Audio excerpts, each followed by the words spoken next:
धन्यवाद। हम शुरू करने से पहले डॉक्टर कल्याण स्वरूप का एक छोटा सा परिचय देना चाहेंगे। एक बहुत बड़े दिग्गज हैं इस फील्ड में। ये 1978 बैच के हैं। कलकत्ता होम्योपैथी मेडिकल कॉलेज से इन्होंने अपना डीएमएस किया है। उसके बाद ये प्रोफेसर थे गया होम्योपैथी मेडिकल कॉलेज में। ये इनका सब्जेक्ट था प्रैक्टिस ऑफ मेडिसिन और इन्होंने कुछ किताबें लिखी हैं।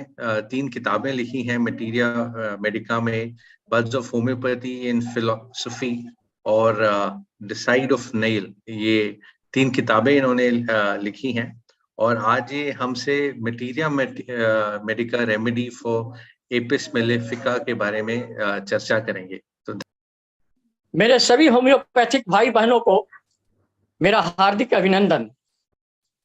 मैं शुक्रगुजार हूं डॉक्टर संदीप जी का, जिन्होंने मुझे इस मंच पर बोलने का सौभाग्य प्राप्त कराया। मेरा नाम, संक्षिप्त परिचय में मेरा अपना बताता हूं। मेरा नाम डॉक्टर कल्याण स्वरूप है। मेरी शिक्षा कलकत्ता होम्योपैथिक मेडिकल कॉलेज से हुई है। आज का विषय है मेरा मटीरिया मेडिका से रिलेटेड और एक मेडिसिन है जिसका नाम है एपिस मेल। आज मैं एपिस मेल पर चर्चा करने जा रहा हूं। ये एपिस मेल मेडिसिन है जिसका कॉमन नेम है हनी बी। हर एक मेडिसिन का कॉमन नाम भी जानना बहुत जरूरी पड़ जाता है एक होम्योपैथिक डॉक्टर को। ये एपिस मेल जो है एनिमल किंगडम ग्रुप में आती है और बहुत ही डीप एक्टिंग मेडिसिन होती है।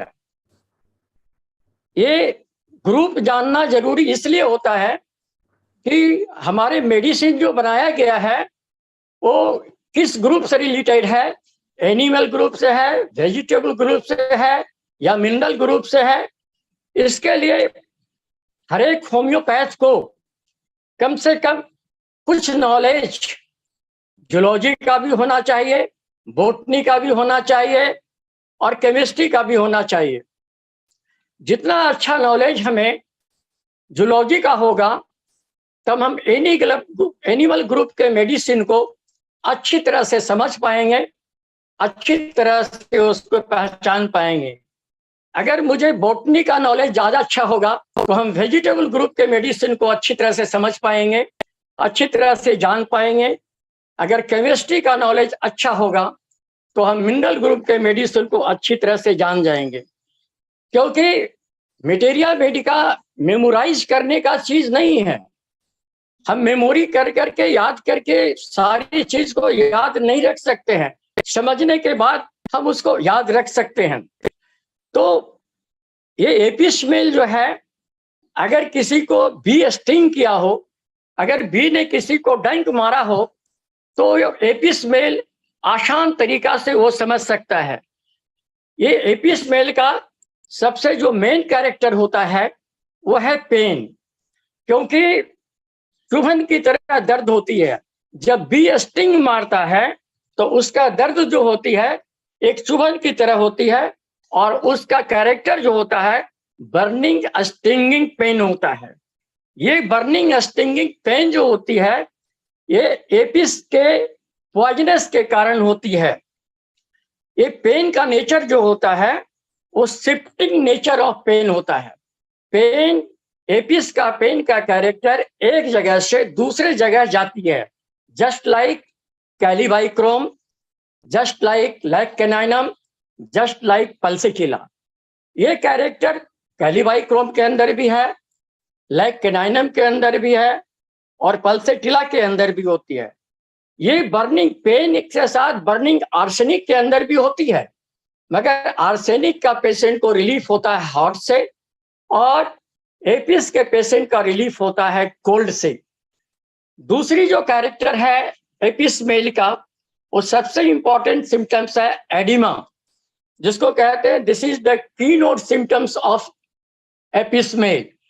एडिमा जो होती है जिसको स्वेलिंग कहते हैं, और ये जो एडिमा होती है just like pitting oedema, non pitting oedema नहीं होती है, पिटिंग एडिमा, दाबने के बाद वहां पर गड्ढा सा पड़ जाता है। ये एडिमा ज्यादातर देखा जाता है एपिस के केस में bag like swelling under the eyelids. ये आईलिड्स के अंदर, जब आईलिड्स के अंदर नीचे के पलरे पर अगर सूजन हो, और उस तरह का सूजन हो कि अगर चुभन कर दिया जाए तो उससे पानी टपक जाएगा, इस तरह का ट्रांसपेरेंट सूजन हो, तब उस स्थिति में हम एपिसमेल का व्यवहार कर सकते हैं। और यही बैग लाइक स्वेलिंग अगर under the eye, over the eye हो, तो वैसी स्थिति में हम कैली कार्ब का भी सोच सकते हैं। और यही सूजन अगर दोनों आंख के ऊपर हो, ऊपर पलरे पर और नीचे पलरे पर हो, तो ऐसी स्थिति में हम फास्फोरस को भी सोच सकते हैं। तो bag like swelling under the eye, that is apis mel, over the eye kali carb, और बोथ आई फास्फोरस। ये जो ड्रॉप्सी होती है एपिस के अंदर, ये ड्रॉप्सी होती है विदाउट थ्रस्ट। इसमें एपिसमेल को पेशेंट को प्यास नहीं लगता है, विदाउट थ्रस्ट ये ड्रॉप्सी होती है। और यही ड्रॉप्सी, यही एडिमा अगर विथ स्वेलिंग हो जाए, विथ थ्रस्ट हो जाए, तो वैसी स्थिति में हमारा मेडिसिन जो काम करता है वो है एपोसाइनम एंड एसेटिक एसिड। ये दो मेडिसिन हम सोच सकते हैं विथ थ्रस्ट के लिए, और विदाउट थ्रस्ट के लिए हमारे मेडिसिन जो है वो एपिसमेल है। एपिसमेल का डंक जहां मारती है, जहां पर वो चुभन करती है, उस स्थिति में हाइपर सेंसिटिव हो जाता है, उस जगह को हम छू नहीं सकते हैं, उस जगह को छूने के बाद उसमें दर्द महसूस होती है। इस तरह जो पेन का कैरेक्टर है, जो गाइडिंग सिम्टम्स है एपिस के अंदर में, तो फर्स्ट गाइडिंग सिम्टम्स पेन हो गया, दूसरा गाइडिंग सिम्टम्स एडिमा हो गया, और तीसरी गाइडिंग सिम्टम्स जो हो गया intolerance of pain. Along with this, there is patient is thrustless, no thrust. Patient को प्यास नहीं लगता है एपिस में किसी भी कंडीशन में, किसी भी बीमारी में, एक्सेप्ट हाई फीवर कंडीशन के, और भी फीवर के चील के कंडीशन में प्यास लगती है, अन्यथा फीवर के कंडीशन में भी प्यास नहीं लगता है। तो फीवर एपिस जो होता है वो थ्रस्टलेस पेशेंट होता है। इसीलिए जब भी किसी को पेशेंट को आप देख रहे हैं, चाहे वो क्रॉनिक केस हो, चाहे वो एक्यूट केस हो, हमेशा ट्राई करिए कि उसके टंग को देखने की कोशिश करिए। टंग देखने से आपको बहुत सी अनुमान लग जाएगी। एपिस का टंग जो होता है फ्राई रेड टंग होता है। टंग को कहा गया है tongue is the mirror of stomach. अगर स्टोमक के अंदर जो भी गड़बड़ी आ रही है, जो भी खराबी आ रही है, उसका अगर डायग्नोसिस करना हो तो हम टंग देख करके भी डायग्नोसिस कर सकते हैं। और कहा गया है कि face is the mirror of brain. आप ब्रेन के अंदर जो जिस तरह का उथल पुथल चल रहा है, ब्रेन के अंदर डर, भय, चिंता, किसी तरह का कोई भाव पैदा हो रहा है, अगर उसको डायग्नोसिस करना है तो फेस का डायग्नोसिस करना पड़ेगा। इसलिए टंग की डायग्नोसिस करना बहुत जरूरी पड़ जाता है।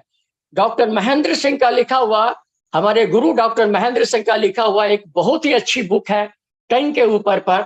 मैं रिक्वेस्ट करूंगा सभी होम्योपैथ डॉक्टरों से कि कम से कम उनके लिखे हुए बुक को जरूर पढ़ने की कोशिश करें, और देखिएगा कि टंग में आपको कितनी तरह का फायदा होता है, और कितने तरह के मेडिसिन के किस तरह का टंग होता है, जिसमें कि आपको मेडिसिन के डायग्नोसिस करने में बहुत ही सुविधा हो जाएगी। नेक्स्ट सिम्टम्स होता है एपिसमेल का इनकॉन्टिनेंस ऑफ यूरिन। एपीएस के पेशेंट को स्वेलिंग होने के कारण, एडिमा होने के कारण उसको प्यास जो पेशाब की मात्रा होती है बहुत कम जाती है, बहुत थोड़ा थोड़ा पेशाब होता है, पेशाब वो ज्यादा नहीं कर पा सकता है, इसलिए थोड़ा थोड़ा पेशाब होता है। और एपीएस के पेशेंट को हम देखते हैं कि उसके खान पान के अंदर तो जनरली कोल्ड मिल्क भी पसंद करता है और खट्टा चीज भी पसंद करता है। ये जनरल कैरेक्टर हमने एपिसमेल के बारे में चर्चा की। एपिसमेल में बी के कम से कम कैरेक्टर जो है, नेचर है, उसके बारे में जानना बहुत जरूरी है, तब उसके हम मेंटल सिम्टम्स को हम समझ सकेंगे। ये मेंटल सिम्टम्स का सबसे बड़ा कैरेक्टर है एंग्री। ये एंग्री क्या है कि बी का एक नेचर होता है कि अगर उसको छेड़ दीजिएगा तो बी आपको छोड़ेगा नहीं, जरूर काटेगा वो, इसलिए वो एंग्री नेचर का होता है। वो किसी के बात को बर्दाश्त भी नहीं करता है। ये कुछ भी जो सही बात हो तो भी वो बर्दाश्त नहीं कर सकता है। ये बर्दाश्त नहीं करने की क्षमता, दूसरे के बात को बर्दाश्त नहीं करने की क्षमता एक कौष्टिकम के अंदर भी है, मगर कौष्टिकम नाजायज चीज को बर्दाश्त नहीं करता है। एपिस जो है वो सही चीज को भी बर्दाश्त नहीं करता है। दूसरा जो इसका मेंटल कैरेक्टर है, वो सबसे बड़ी कैरेक्टर क्या है? जेलसी नेचर है। जितने भी पॉइजनस ग्रुप का इंसेक्ट और पॉइजनस ग्रुप का एनिमल होता है, सभी का नेचर जो होता है वो जेलसी नेचर हो, चाहे वो लाइकेसिस हो, चाहे वो नाजा हो, चाहे वो प्रोटोसॉरिडस हो, चाहे वो एपिस मेल हो, सारे का कैरेक्टर जो होता है वो जेलसी नेचर होता है। एपिस का पेशेंट जो होता है निराशावादी होता है, आशावादी नहीं होता है, ये निराशावादी होता है। और निराशावादी होने के कारण ही पेशेंट जो है हमेशा सैड मूड में रहता है। Along with this, एपिस के कुछ और इंपॉर्टेंट सिम्टम्स हैं, जैसे एपिस मेल का डायरिया। ये डायरिया की सबसे बड़ी पेक्युलिटी क्या है? Involuntary passing of the stool. Patient ये सोचता है कि हमारा एनस का जो रास्ता है, anus is wide open, anus का जो रास्ता है वो खुला हुआ है, वो बंद नहीं है, संकुचन उसके अंदर नहीं है। इसलिए इसके अंदर में जब स्टूल जो पास होता है तो कोई तरह का सेंसेशन नहीं होता है। Patient feels anus is wide open just like phosphorus एनसेकल कॉर्ड। नेक्स्ट जो कैरेक्टर है, apis mostly affect to the right side. ये राइट साइड ही इफेक्ट करता है, चाहे राइट ओवरी हो, राइट टेस्टिकल हो, राइट साइड बॉडी का किसी भी पार्ट में वो इफेक्टेड होता है। मैं एक बात और कहना चाहता हूं कि जिस मेडिसिन के अंदर राइट साइड और लेफ्ट साइड लिखा रहता है, एक्सेप्शन भी कभी कभी हो जाती है। ये राइट साइड होने के बाद भी लेफ्ट साइड कभी काम करती है। एक बार की बात है, मैं अपने फादर के साथ प्रैक्टिस कर रहा था, एक साइटिका का केस आया। उन्होंने पूरी हिस्ट्री लिखने के बाद लेफ्ट साइड साइटिका में कॉस्टिकम प्रिस्क्रिप्शन कर दिए। मैंने पूछा कि Causticum is a right side medicine, why you prescribe Causticum? उन्होंने कहा कि कॉस्टिकम को तुमने लेफ्ट साइड में कभी पढ़ा है कि नहीं? हमने कहा कि अप टिल नाउ तो हमने नहीं पढ़ा है। तो उन्होंने कहा कि केंट लिलियंथल का रिपेटरी निकालो, और कुछ पेटेरिया मेडिका के कुछ राइटर का बुक मिला। हमने देखा कि सचमुच में कॉस्टिकम के अंदर, साइटिका के अंदर लेफ्ट साइड भी बहुत ही अच्छा इफेक्ट करता है। इसलिए साइड जो हम लोग कहते हैं कि राइट साइड है, लेफ्ट साइड है, ये राइट साइड की मेडिसिन कभी लेफ्ट साइड में भी काम आती है, लेफ्ट साइड की मेडिसिन राइट साइड में भी काम आती है। नेक्स्ट जो पिक्युलिटी सिम्टम्स है वो फिडगिटी ऑफ हैंड है। फिडगिटी ऑफ हैंड का मतलब होता है कि जो एपिस मेल का जो पेशेंट होता है उसकी हाथ के अंगुली के अंदर इस तरह का फिडगेटनेस होता है कि वो अंगुली को शांत नहीं रख सकता, हमेशा किसी टेबल पर तबले की तरह बजाता रहेगा, हारमोनियम की तरह बजाता रहेगा और उसकी अंगुली शांत नहीं होगा। इसीलिए एपिस मेल का पेशेंट कोई भी सामान को अगर पकड़ता है अपने हाथों से तो जनरली उसके हाथों से सामान छूट जाती है। और ये फिडगिटी जो है अगर हैंड और फीट दोनों के अंदर पाया जाए तो आप फास्फोरस पर विचार करिएगा, और अगर ये फिडगिटी सिर्फ पैर के अंदर पाया जाए तो आप जिंकम के तरफ विचार करिएगा। नेक्स्ट जो एपिस का सबसे इंपॉर्टेंट सिम्टम्स है, अगर वो एक्यूट हाइड्रोसेफलस का केस हो और वो ट्यूबरकुलर माइजम से सफर कर रहा हो, उस वक्त में अगर एपिस का हेल्प लिया जाए तो एपिस मेल बहुत ही सुंदर काम करता है, बहुत ही सुंदर वर्क करता है।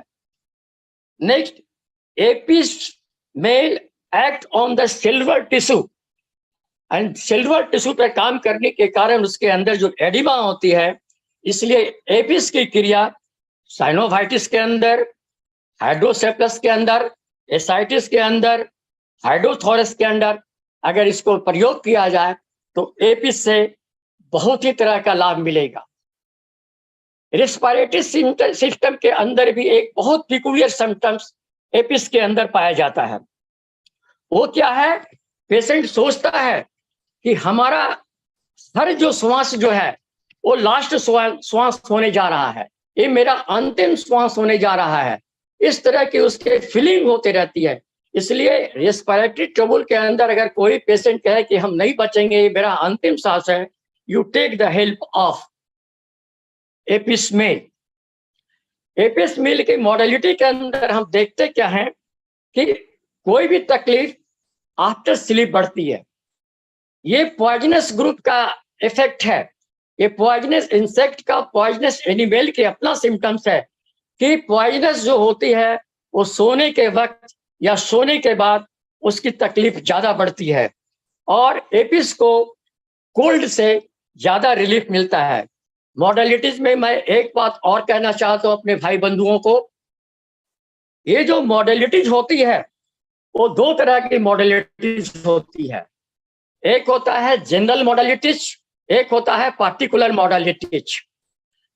अगर आप पेशेंट को देख रहे हैं और अगर वो पेशेंट कहता है कि मुझे ठंड अच्छा लगता है, ठंड हमको अच्छा लगता है, और जो पेशेंट जिस कंप्लेन को लेकर के आया, जो अफेक्टेड एरिया है वहां उसको गर्म से आराम मिलता हो, तो कभी भी आप लोकलाइज पर आप प्रिस्क्रिप्शन नहीं करिएगा। जब भी प्रिस्क्रिप्शन करिएगा तो जनरल पर करिएगा, क्योंकि जनरल सिम्टम्स के आधार पर ही हम पेशेंट को क्योर कर सकते हैं, आराम कर सकते हैं। हम लोकल सिम्टम्स के आधार पर अगर करेंगे तो उसको सिर्फ पैलिएट कर सकते हैं।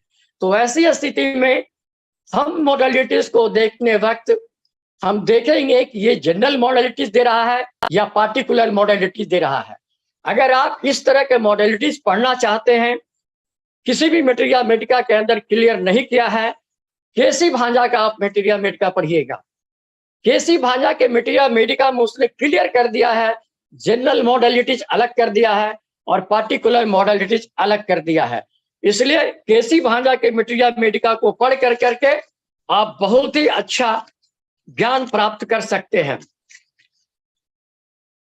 Before complete the lecture of apis mel, मैं कुछ प्रिकॉशन देना चाहता हूं कि एपिसमेल में क्या प्रिकॉशन देना चाहिए। हम तो सिम्टम्स याद कर लेते हैं, हम क्या सिम्टम्स याद कर लेते हैं, मॉडलिटीज याद कर लेते हैं, मगर हम रिलेशन की तरफ हम ध्यान नहीं देखते हैं। मेडिसिन का रिलेशन क्या है, हम उसके प्रिकॉशन नहीं देख सकते हैं कि इसमें क्या देना चाहिए नहीं देना चाहिए। तो फर्स्ट प्रिकॉशन है, never use rhus tox before and after apis mel, there may be chance of inimical. अगर रस्टस के साथ एपिस दे दिया जाए और एपिस के साथ अगर रस्टक्स दे दिया जाए या एक ही वक्त में दोनों मेडिसिन का व्यवहार किया जाए, तो होता क्या है, दोनों मिल करके पॉइजनस चीज पैदा करता है। इसलिए ऐसे वक्त में हम रस्टस के साथ वक्त में एपिस का व्यवहार न करें और एपिस के वक्त में रस्टस का व्यवहार न करें। कहा गया है कि नाइट्रोम्यूर इज द क्रोनिक ऑफ एपिसमेल। आप देखे होंगे कि जब किसी को भी स्टिंग करता है तो उस जगह पर लोग नमक का व्यवहार करते हैं, कि कोई आदमी प्याज लगा करके व्यवहार करता है, कोई आदमी उसमें आयरन लगा करके व्यवहार करता है। तो उससे क्या होता है कि उससे उसकी लहर को कमी मिलती है। वो प्याज से भी कम मिल सकता है, नमक से भी कम मिलता है। और यहाँ पर जो है नाइट्रोम्यूर को कम्प्लीमेंट्री इसलिए माना गया है कि एपिस देने के बाद अगर आप पूर्ण रूपेण कृषि के पेशेंट को आराम नहीं कर रहे हैं, ऐसी स्थिति में कम्प्लीमेंट्री मेडिसिन का यूज करना चाहिए। और कम्प्लीमेंट्री मेडिसिन जो है आपको लाभ देगा, बाकी बचे सिम्टम्स को वो दूर करेगा। Never use apis mel especially in the lower dilution during the early month of the pregnancy। हिदायत दिया है किताब में, मटेरिया में ऐसी हिदायत दी गई है कि एपिसमेल के लोअर डाइल्यूशन को कभी भी early month of pregnancy, with in 3 month, pregnancy का पहला, दूसरा और तीसरा महीना अगर चल रहा हो, तो ऐसी स्थिति में कभी भी आप एपिसमेल के लोअर पोटेंसी का व्यवहार नहीं करिएगा, क्योंकि इससे क्या होगा, चांस में भी मिसकैरेज का ज्यादा चांस है और पेशेंट आपका स्थिति दयनीय स्थिति में जा सकता है। एक बहुत ही सुंदर, जो मैं बांग्ला बुक से लिख आया हूँ, नीलमणि घटक का लिखा हुआ बहुत ही अच्छी किताब है। उसमें मैंने पढ़ा कि एपिस मेल का रोगी ठंडा पसंद करता है, स्नान करना भी बहुत चाहता है, मगर फीवर के स्टेज में अगर हाई फीवर हो तो हम लोग क्या करते हैं, आइस बैग को व्यवहार करते हैं, माथे के ऊपर आइस बैग देते हैं। ये आइस बैग जो है एपिस का पेशेंट जो है कभी बर्दाश्त नहीं करता है। ये नीलमणि घटक का किताब में देखिएगा, आप पढ़ में देखिएगा। और एक साथ ही साथ मैं एक अच्छा अनुभव देना चाहता हूं, मैं अपना अनुभव देना चाहता हूं और एक सीनियर डॉक्टर का ही अनुभव दे रहा हूं कि अगर हाई टेम्परेचर के पेशेंट को आप देखने गए हैं, आप थर्मामीटर लगा करके, आर्मपिट में थर्मामीटर लगा करके देखते हैं कि पेशेंट का टेम्परेचर क्या है। एक बात का हमेशा ध्यान दीजिएगा कि अगर आर्मपिट हाई टेम्परेचर के अंदर बिल्कुल ड्राई है तो आप ये सोचिएगा कि पेशेंट की स्थिति दयनीय है, पेशेंट की स्थिति नाजुक है, मे be chance of death in case of fever. Armpit को कभी भी ड्राई नहीं होना चाहिए। अगर आर्मपिट ड्राई हो जाती है, जिसको कांख बोलते हैं, अगर ड्राई हो जाती है तो ये फीवर के केस में बहुत ही दयनीय स्थिति पैदा कर देती है। एक बार याद रखिएगा कि ऑर्गेनन के अंदर एक चीज कहा गया है, ऑर्गेनन के अंदर कहा गया है कि हम सिलेक्शन करके जो मेडिसिन देते हैं और मेडिसिन देने के बाद जो हमारी मेडिसिन क्रिया करना शुरू करती है, तो मेडिसिन क्रिया करने के बाद साइंस कहता है, फिलॉसफी कहता है, you stop your medicine when medicine going to act. जब मेडिसिन की क्रिया शुरू हो जाए तो अपने मेडिसिन को बंद कर देना चाहिए। ये होम्योपैथिक मेडिसिन को बंद कर देना चाहिए जिस मेडिसिन को आप दे रहे हैं। समस्या ये होती है कि बहुत लोग समझ नहीं पाते हैं कि मेडिसिन की क्रिया शुरू हुई या ना हुई। स्थिति होती है कि हम मेडिसिन को लगातार देते चले जाते हैं, तो देते चले जाने में होता क्या है कि जिस केस को हम आराम करने की स्थिति में जा रहे हैं, जिस केस को हम ठीक करने की स्थिति में जा रहे हैं, वो केस पुनः रिवर्स एक्शन में जा करके वो ग्रेवियस स्थिति में चला जाता है। तो हर एक मेडिसिन देने के बाद हमको ये ध्यान देना है कि जब मेडिसिन की क्रिया शुरू हो जाए, वैसी स्थिति में उस मेडिसिन को बंद कर देना चाहिए और उसकी जगह पर सिर्फ प्लेसबो का व्यवहार करना चाहिए, ना कि उस मेडिसिन का व्यवहार करना चाहिए। इन केस ऑफ एपिस में अगर आप किसी पेशेंट को देखने के लिए गए हैं, पेशेंट किसी भी बीमारी से सफर कर रहा हो, आप डिजीज का कोई भी नामकरण कर दीजिए, कोई दिक्कत नहीं है, किसी भी बीमारी से सफर कर रहा हो और एपिस मेल का पेशेंट है, एपिस मेल आपने उसको दिया, देने के बाद अगर उसका यूरिन का फ्लो अगर बढ़ जाए, यूरिन का फ्लो अगर बढ़ जाए तो समझना चाहिए कि एपिस मेल की क्रिया शुरू हो गई है और जो ही एपिस मेल की क्रिया शुरू हो जाए, एपिस मेल को बंद कर देना चाहिए। अगर इस चीज को आप पढ़ना चाहते हैं तो क्लार्क मेडिका का पेज नंबर 61 में पढ़ लीजिएगा, केसी भांजा का पेज नंबर 43 में पढ़ लीजिएगा, आप बोरिक का 58 में पढ़ लीजिएगा और फेरिंगटन का 104 में पढ़िएगा। आपको साफ लिखा हुआ है कि अगर यूरिन का फ्लो अधिक हो जाए मेडिसिन देने के बाद, एपिस देने के बाद, वैसी स्थिति में एपिस को बंद कर देना चाहिए, न कि एपिस को देना चाहिए। ये प्रिकॉशन हमको रखना चाहिए। मैं कुछ केस के बारे में चर्चा कर रहा हूं, एपिस मेल के बारे में, एपिस से रिलेटेड केस जो है। मैं जिस समय कलकत्ता में प्रैक्टिस कर रहा था, एक गुजराती लड़की जो क्लास 6 में पढ़ती थी मेरे पास आई। तकलीफ क्या था? Involuntary stool. क्लास में बैठे बैठे उसको पैखाना हो जाता था मगर उसको ये पता नहीं चलता था कि पैखाना हो गया। कई डॉक्टरों से इलाज कराने के बाद जब वो मेरे पास आई, मैंने उसका ट्रीटमेंट शुरू किया, पूरे हिस्ट्री नोट किया। हिस्ट्री नोट करने के बाद मैंने उसका ट्रीटमेंट दे दिया। लगभग 2 महीने हो गए। 2 महीने के अंदर उस पेशेंट को कोई फायदा नहीं हुआ। उसकी मम्मी ने कहा कि सर 2 महीना हो गया, कोई फायदा नहीं हुआ। मैंने कहा कि रुक जाओ, थोड़ा सा हम देख लेते हैं। मैंने पुनः केस को रिवाइज करना शुरू किया। केस को रिवाइज करने के वक्त में हम सारी चीज पूछते जा रहे हैं, तो जो पहले बताई थी वही चीज बता रही है। फिर मैंने पूछा कि अच्छा बताओ, तुम खाना क्या पसंद करती हो? पहले भी उसने मीठा बताई थी।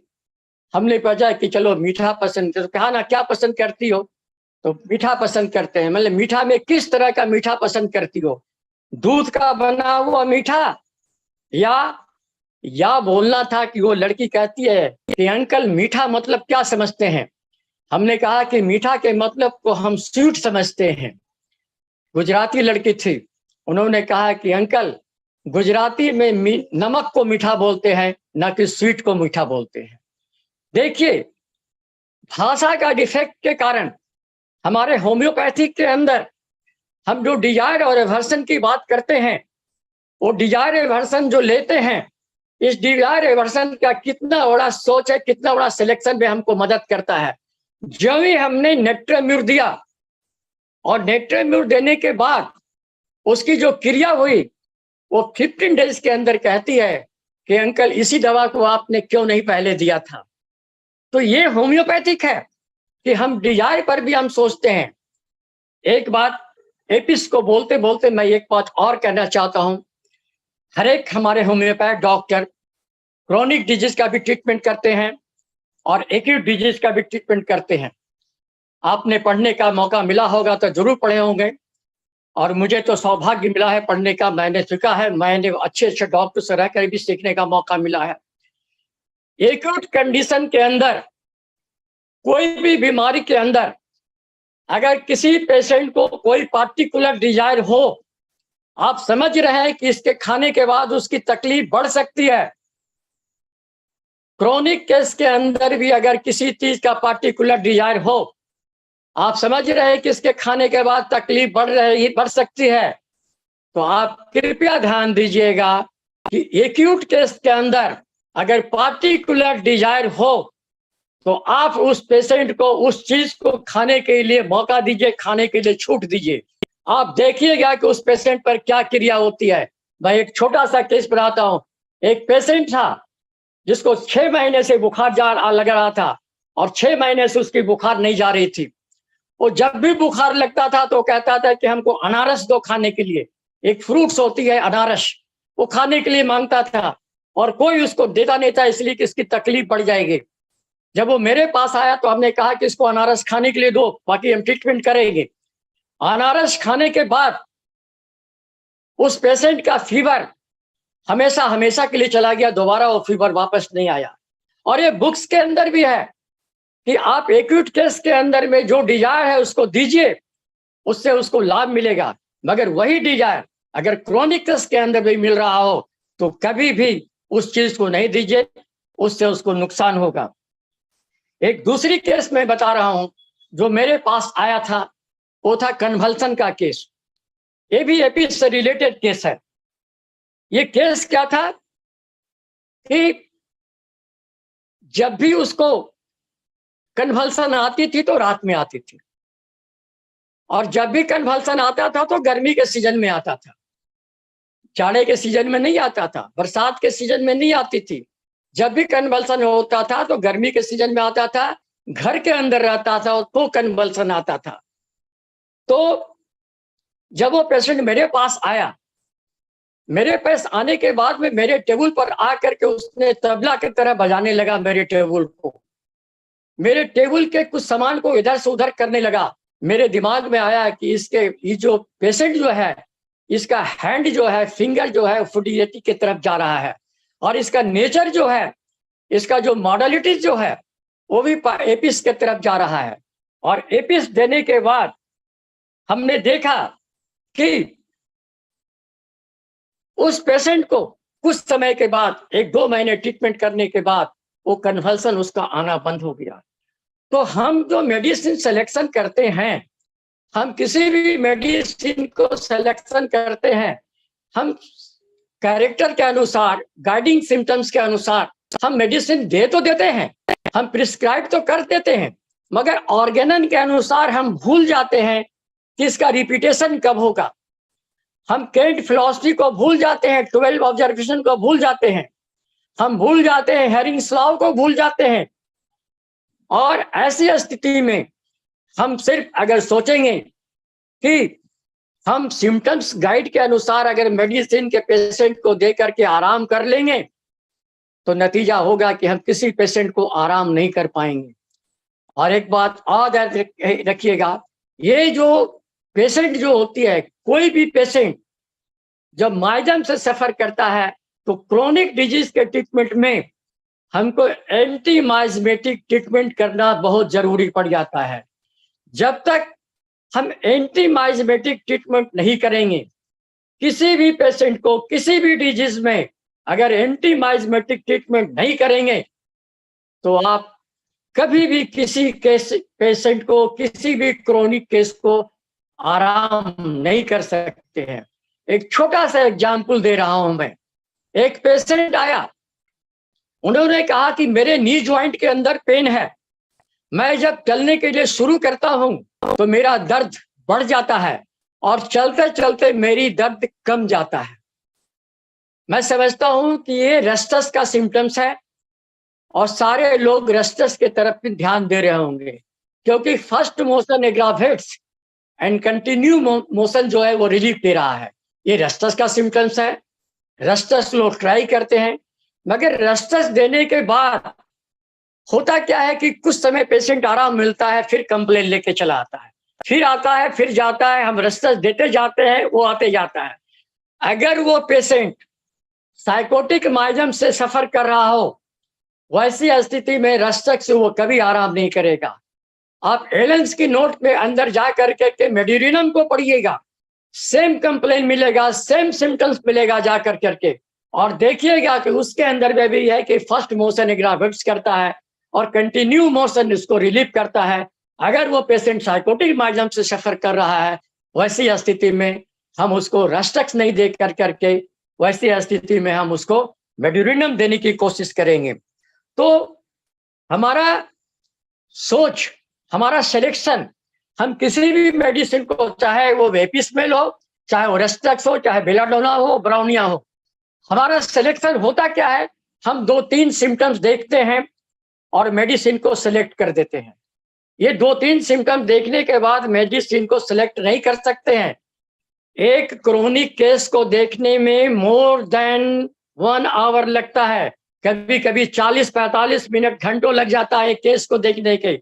आप नीलमणि के घटक को किताब को पढ़िएगा, chronic disease and it's cure, chronic disease and it's cure के पेज नंबर 134 के सेकंड पारा में लिखा हुआ है, कहा गया, you cannot imagine A CA case, 12 दर्जन of case in a day.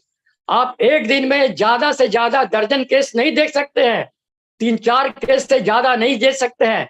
You can charge high and high fee, but don't do cheap and the hasty work with the patient. आप किसी पेशेंट के साथ जल्दीबाजी नहीं करिए, आप पेशेंट को देखिए, आपका देखना फर्ज है, आप अच्छे तरह से देखिए, मगर किसी पेशेंट को जल्दीबाजी में देखने के कारण हम क्या कहते हैं, हम माइग्रेन को भूल जाते हैं, हम कॉन्स्टिट्यूशन को भूल जाते हैं, और उसी के आधार पर हम अपना सिलेक्शन शुरू कर देते हैं। तो आज हम एपिस्मेल पर चर्चा किए। एपिस्मेल को हमने डिफरेंट बुक से स्टडी कर करके जो मेरे सामने जो पॉइंट आया, उसमें मेन पॉइंट जो आया उसने कहा हुआ कि एपिस्मेल की क्रिया कब शुरू हो जाती है, वो बहुत ध्यान रखने की है। कोई भी डॉक्टर अगर प्रिस्क्रिप्शन करते हैं एपिस्मेल को, यूरिन का फ्लो अगर बढ़ जाए, एपिस्मेल को कृपया करके बंद कर दीजिएगा। इसलिए आज एपिस्मेल पर मेरा ये वक्तव्य समाप्त होने जा रहा है। अगर किसी तरह का कोई प्रश्न हो तो आप पूछ सकते हैं। One thing I like to say is, while you are prescribing EPIs for a chronic disease or an acute disease, see the thermal reaction is also should be considered. Actually मुझे ये सर से जानना है कि कभी कभी patient हमें खुद कंफ्यूज कर देते हैं। अगर माइंड सिम्टम हम लेने जाते हैं तो हमें ऐसा लगता है कभी कि वो सल्फर के पेशेंट है, कभी ऐसा मतलब वो खुद ही। तो वैसे सिचुएशन में फिर हमें क्या करना चाहिए? फिर वहां पर हमें कौन से सिम्टम पे ज्यादा प्रेशर देना चाहिए? डॉक्टर तनुजा, हमेशा एक ध्यान दीजिएगा कि किसी भी केस को देखने के वक्त कभी भी पहले मेंटल सिम्टम्स लेने की कोशिश ना करिएगा। आप अपने पेशेंट को उस तरह से सिम्टम्स लेकर के बनाने का कोशिश करिए कि पेशेंट ये समझे कि डॉक्टर मेरा अपना हो गया। डॉक्टर अपना व्यवहार से उस पेशेंट को इस तरह से बना देगा कि मेंटल सिम्टम्स लेने की जरूरत नहीं पड़ेगा, मेंटल सिम्टम्स खुद ब खुद दे देगा। इसलिए मेंटल सिम्टम्स को हमेशा बाद में लिया जाता है, लास्ट में लिया जाता है, ना कि पहले लिया जाता है। और हमेशा कोशिश करना चाहिए कि मेंटल सिम्टम्स लास्ट में ही लेना चाहिए। जितना वो पेशेंट आपका क्लोज होगा, जितना पेशेंट आपके नजदीक आ जाएगा, आपका प्रश्न पूछते पूछते वो नजदीक में आ जाएगा, वो मेंटल सिम्टम्स अपने आप आ जाएगा। और मेंटल सिम्टम्स आप देना तो छोड़ दीजिए, आप उसकी मेंटल सिम्टम्स को अपने आप पर रख लीजिएगा कि यह किस मेंटल का है, और दिक्कत भी नहीं होगी। इसलिए हमेशा लास्ट में ही मेंटल सिम्टम्स को लिया करिए, फर्स्ट में कभी नहीं लीजिए। और सर वैसे सिचुएशन में हमें पोटेंसी क्या देनी चाहिए अगर मेंटल सिम्टम उसका स्ट्रांग हमें ये दे रहा हो तो? अगर मेंटल, देखो केंट ने लिखा है, केंट ने बहुत अच्छा लिखा है। केंट ने लिखा है कि always prescribe higher potency and the mental symptoms. अगर मेंटल सिम्टम्स पर प्रिस्क्रिप्शन करते हो तो हमेशा हायर पोटेंसी करो। अगर पैथोलॉजिकल पर प्रिस्क्रिप्शन करते हो तो हमेशा लोअर पोटेंसी करो। और जनरल इसी तरह तो और ऐसे भी प्रैक्टिस में कहा गया है कि never start from the higher potency of any disease. कभी भी कोई भी डिजीज आप देख रहे हैं, कभी भी हायर पोटेंसी व्यवहार नहीं करिए। जब भी चलिए तो मिडिल पोटेंसी के लिए।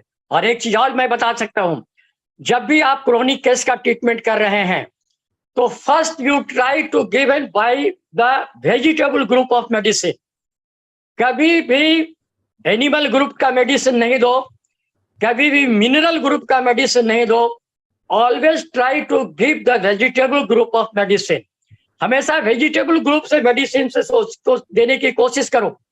और उसके अंदर भी एक हिदायत दी गई है कि लाइकोपोडियम वेजिटेबल ग्रुप का मेडिसिन है, इसके बावजूद भी लाइकोपोडियम से किसी मेडिसिन, किसी भी डिजीज को स्टार्ट ट्रीटमेंट नहीं करना चाहिए।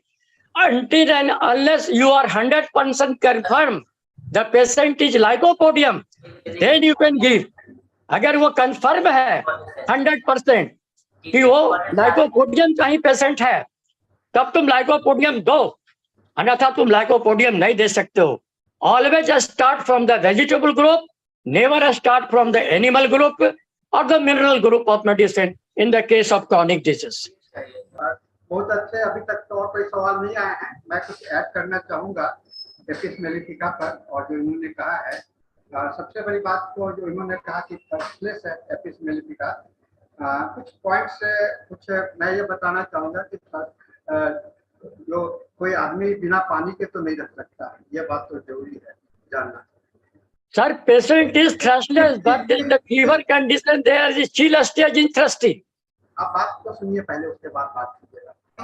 पेशेंट हमेशा पानी नहीं पी बिना अनक्वेंचेबल, ये आप देखेंगे रिपोर्टरी में जाइए, आपको केंट रिपोर्टरी में दिया हुआ है कि एपिस मेलिफिका को अनक्वेंचेबल थर्स्ट, अनक्वेंचेबल ऐसा प्यास जो कि बुझता नहीं। तो एपिस मेलिफिका के अंदर में जो हीट जो है सर एक मिनट मेरी भी बात सुन लिया जाए सर। कहा गया है कि materia Medica is the supreme court for the selection of remedy. Reparty is not the higher Supreme Court. So we prescribe medicine according to material. आप सर एक मिनट बता दिए किस मटेरियल मेडिका के अंदर लिखा हुआ अनकॉन्शेबल थ्रस्ट है? किस मटेरियल मेडिका के अंदर लिखा हुआ हमको ये बता दीजिए। I want to read sir, मैं पढ़ना चाहता हूँ उस किताब को कि किस मेडिसिन में किस मटेरियल मेडिका के अंदर एपिस मेल के अंदर थ्रस्ट अनकॉन्शेबल थ्रस्ट लिखा है। मैं बताता हूँ। हाँ बताइए किस मटेरियल मेडिका में सर? मटेरियल मेडिका का जो भी रिपोर्टरी में इंक्लूजन है। नहीं, रिपोर्टरी को हम नहीं मानते हैं सर, रिपोर्टरी को नहीं मानते हैं। Repertory is not a supreme court. बात आप सुनते नहीं है, आप खाली अपनी बात को बोल रहे नहीं हैं। सर सुनिए ना, आप बताइए ना, किताब का नाम बताइए ना सर। तो साइलेंट तो है, मुझे बोलने हाँ ठीक है, किताब का नाम बताइए आप। मैं किताब का नाम नहीं बताऊंगा, मैं मेरा बात में सुनिए उसके बाद। हाँ सर, क्या बात कर रहे हैं कि किताब का नाम नहीं बताएंगे? हम ऑथेंटिक दे रहे हैं आपको किताब से, आप कहते हैं किताब का नाम नहीं बताएंगे। आप कल्याण सूद जी, आप बात नहीं सुनना चाहते हैं, आप थोड़ा सा सुनिए, अपनी बात पर जाते। हाँ सुन रहे हैं सर। जो बात लिखी गई है, जो भी बात लिखी गई है रिपोर्टरी में, वह मटेरियल मेडिका से लिया गया। तो कौन सी मटेरियल मेडिका? हम तो नाम पूछना चाहते हैं आपसे सर, कौन सा मटेरियल मेडिका है? वो तो देखना पड़ेगा ना, मटेरियल मेडिका कौन सा मटेरियल मेडिका में है। आप हमको पहले भी बता दीजिएगा, बाद में बता दीजिएगा, हम इसको स्वीकार करते हैं कि आपसे हम सीखेंगे। आधार की नोट में है, ये की नोट के अंदर में है, ये आपको समझ गए ना। इसके अंदर में ये दिया हुआ है कि ये इसका सेकंड ग्रेड मेडिसिन है, अनक्वेंचेबल थर्स्ट है। सुन रहे हैं सर? मैं उसका नाम पूछ रहा हूँ सर। रडार की नोट्स रडार कृष्ण कोई कौन सा किताब है सर? आप हमको बताइए तो भेजिए तो मेरे पास। मैं तो वही तो बता रहा हूँ कि किताब का नाम ही तो बता रहा हूँ मैं। सर इतने डॉक्टर, जो एमिनेंट डॉक्टर आज तक जो पैदा हुए हैं, जितने बुक लिखे हैं, कोई ने किसी ने नहीं लिखा सर, किसी ने नहीं लिखा है। ऐसा कहना सही नहीं होगा, ऐसा कहना सही नहीं होगा। किसी ने नहीं लिखा सर, हम तो बोल रहे हैं केंट से लेके फेरिंगटन से लेके क्लार्क से लेकर के कोई भी किताब बता दीजिए, जितना एमिनेंट डॉक्टर हमारे जो बॉस जो बन चुके हैं। मैं भी सीखना चाहता हूँ कि अनसेंकुल थ्रस्ट कहाँ लिखा हुआ है। कल्याण स्वरूप जी, आप केंट के मटेरियल मेडिका में जैसा ध्यान से पढ़िए, केंट के मटेरियल मेडिका में एपिस मेलिफिका को थर्स्ट पे सीखा गया है। क्या केंट मटेरियल मेडिका में कौन सा पेज नंबर बता सकते हैं सर? नंबर मुझे याद नहीं है, पेज नंबर अभी मैं किताब लेकर। अच्छा ठीक है, केंट मटेरियल मेडिका का किस चैप्टर में? एपिस में? मटेरियल मेडिका में आप जा करके देख लीजिएगा, मुझे बताइएगा क्या? हाँ सर, केंट मटेरियल मेडिका हम खूब पढ़े हैं सर। कैसा है, कभी कभी ने अनकॉन्शेबल थ्रस्ट कहीं नहीं लिखा हुआ है सर। आप नहीं पढ़े, मैं पढ़ा हूँ। आप नहीं पढ़े हैं, मैं पढ़ा हूँ। इसमें बहस करने की बात नहीं है, मैं अपना। नहीं सर, बहस करने की बात नहीं है, सीखने की बात है। हम गलत नहीं सीख सकते हैं सर, सही सीख सकते हैं। आप सुनना नहीं चाह रहे हैं ना, इसलिए नहीं सुन पाते हैं। आप अपनी बात। कल ही आपको हम केंट मटेरियल मेडिका का पूरा भेज देंगे सर। मेरे पास मत भेजिए, मेरे पास केंट मटेरियल मेडिका है। ओके, मेरे पास केंट मटेरियल मेडिका है, आप भेजने की जरूरत नहीं है। ठीक सर, आप डिस्कशन नहीं करना चाहता हूँ, मगर केंट मटेरियल मेडिका में हमने कहीं नहीं पढ़ा है कि अनकॉन्शेबल थ्रस्ट लिखा हुआ। आप अपने को कंट्रोल कीजिए। दूसरी बात की, जो आपने कॉम्प्लीमेंट्री मेडिसिन के बाद कहीं एपिस मेलिफिका के बाद में रस्टॉक्स मिलेंगे, और रस्टॉक्स के बाद में एपिस मिलेगा। जिसे कहा गया है, ऐसा भी है, आपको क्लार्क ने कहा है कि जब अगर सिम्टम्स टोटलिटी मैच करता है तो एपिस के बाद में रस्टॉक्स दिया जा सकता है, रस्टॉक्स के बाद में। लेकिन हाँ, ये साथ देने की बात तो होम्योपैथी में है ही नहीं, दवा को साथ नहीं देना चाहिए। और बाकी सब तो ये एपिस मेलिफिका का एक बहुत अच्छा इंपॉर्टेंट सिम्टम्स है, ये बहुत ही इंडस्ट्रियस होता है। जैसा आप देखते होंगे कि मधुमक्खी का दिन रात हमेशा चंचल होता है, तो ये एपिस मेलिफिका हुआ करता है। और ऐसे आपका प्रेजेंटेशन अच्छा था, और मैं आपको पेज नंबर तो मैं तत्काल मेरे पास किताब सामने में नहीं खुला है, लेकिन हम आपको पेज नंबर शेयर कर देंगे। ठीक है सर, मैं कल फिर पढ़ूंगा। हाँ ठीक है, मैं पेज नंबर शेयर कर दूंगा आपको। केंट के रिपोर्ट मटेरियल मेडिका में ये दिया हुआ है, और केंट मटेरियल मेडिका को तो ऑथेंटिक मानिएगा ना। कौन सी मटेरियल मेडिका? केंट रिपोर्टरी को ऑथेंटिक मानिएगा ना। नहीं, रिपोर्टरी को नहीं मानेंगे सर, रिपोर्टरी को नहीं मानेंगे हम मटेरियल मेडिका को मानेंगे। नहीं, केंट के जो मटेरियल रिपोर्टरी है और नहीं, रिपोर्टरी को नहीं सर, हम मटेरियल मेडिका को मानेंगे सर, रिपोर्टरी को नहीं। आपको मानना और न मानना आपका दायरा है। हाँ बस मानना न मानना आपका दायरा है। जी। हाँ, मानना न मानना आपकी बात है, लेकिन एक बात निश्चित है कि केंट ने जो भी अपनी मटेरियल मेडिका को लिखा है, वह रिपोर्टरी को लिखा है। ठीक है सर, कल हम केंट का मटेरियल मेडिका पढ़ करके देखेंगे कि अनकॉन्शेबल थ्रस्ट कहाँ लिखा हुआ है। आप पढ़िएगा।